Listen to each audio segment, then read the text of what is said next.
జై సర్కారు వచ్చినాక అన్నదాతలు ఆగమైతురని అదో పరిశాన్ ఉంటే ములిగే నక్క మీద తాటికాయ పడ్డది అన్నట్టు ఇప్పుడు టమాటా రైతుల తన్లాటలు కూడా చెప్పరాకుండా ఉన్నాయి. ఆరుగాలం కష్టపడి పంట పండించిన గిట్టుబాటు ధర లేకపోతే ఎంత పరిశాన్ ఉన్నదంటే మాటల్లో చెప్పుడు కంటే వీడియో చూపించుకుంటే చెప్తాపాండ్రి. అప్పులు తెచ్చి పెట్టుబడి పెట్టి పొద్దనక మాపనక యాళ్లకు తిండి తినక 24 గంటలు పొలం కాడనే వండుకుంటా టమాటా తోట పెట్టి పండిస్తే ఇప్పుడు మార్కెట్లో రేటు లేకుండా పోయిందట.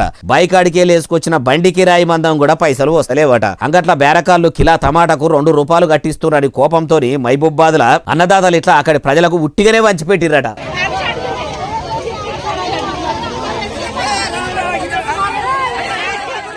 అవి చూసినరా టాటా ఏసీ నిండా తెచ్చిన టమాటాలను మొత్తం ఉట్టిగానే డబ్బాలు మొత్తం గుమ్మరించుకుంటా పుణ్యానికే వంచిపెట్టిరట. పంటకు కొట్టిన పురుగుల మందు పైసలు కూడా కాదు కదా, అవిటిని వేసుకొని వచ్చిన బండి కిరాయికి కూడా పైసలు రానంత అద్మానం ఉన్నదట. కానీ చూసినరా అటు దేశంలో ఇటు రాష్ట్రంలో ఏడైనా చూస్తుంటే ఎన్నికల ముంగట అన్నదాతలను ఆదుకుంటాము, వాళ్ళ బాధలను వాపుతామని ఏలువడలకు వచ్చేందుకు లీడర్లు మస్తుగానే అబద్ధాలు ఆడతారు. గెలిచినాక ఏ ప్రభుత్వం కూడా రైతులను పట్టించుకోదు.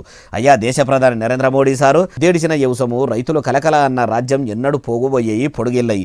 అన్నదాతలను కలకల అనిపించుకుంటే మీ ప్రభుత్వాలే కూలిపోతాయి. మార్కెట్ల బిస్కెట్లు చాక్లెట్లు సబ్బులు షాంపులు అమ్మేటోళ్ళు తయారు చేసేటోళ్ళకేమో వాళ్ళే ధర నిర్ణయిస్తారు. అవిటి తయారు చేసేందుకు మూలమైన ముడి సరుకు ఉత్పత్తి చేసే రైతులు ధర నిర్ణయించకుండా ఎందుకు ఉంచుతున్నట్టు? ఇదే నాసారు రైతు రాజ్యం అంటే అంటూరు ఈ ముచ్చటిన్నోళ్ళు.